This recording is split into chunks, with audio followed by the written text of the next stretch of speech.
So being a living sacrifice. It's funny, whenever you said earlier about Romans 12, I started to make little notes and I started to look up things. So breakdown of the verse, right? So Break it down. it talks about, therefore I urge you, brothers and sisters, in view of God's mercy. So first of all, what is mercy? So mercy is compassion or forgiveness shown towards someone whom it is within one's power to punish or harm them, right? So like God gives us mercy and he has the power to control everything in our life, right? So therefore I urge you, brothers and sisters, in view of God's mercy, to offer your bodies as a living sacrifice. A living sacrifice. On here it says a living sacrifice in religious context, being a living sacrifice, often referenced in Romans 12, signifies dedicating one's entire life to God, living a life of service and worship, and submitting to his will rather than focusing on personal desires or worldly pursuits. Now, I can say, in my opinion, living a life of service and worship and dedicating one's entire life to God is hard.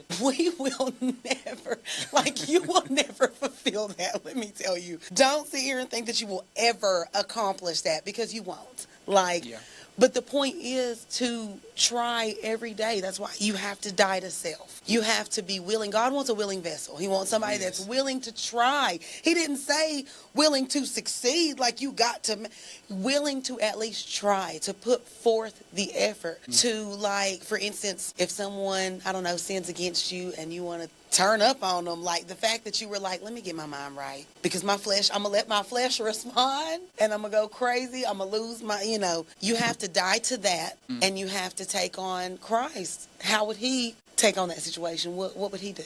What would he say? Literally, what would Jesus do, So you have to take that into consideration and be willing to lower yourself. You have to be willing to say, God, empty me of me. You know what I'm saying? Empty me of me and fill me with you. That way it can overflow out of my mouth so I can be a blessing to somebody else. I think that is a part of being a living sacrifice. To sacrifice the things that you want to say or the things that you want to do for what God wants you to say and do. We're only human, and my flesh is going to want to respond one way, but I really have to take up my cross and walk with Christ.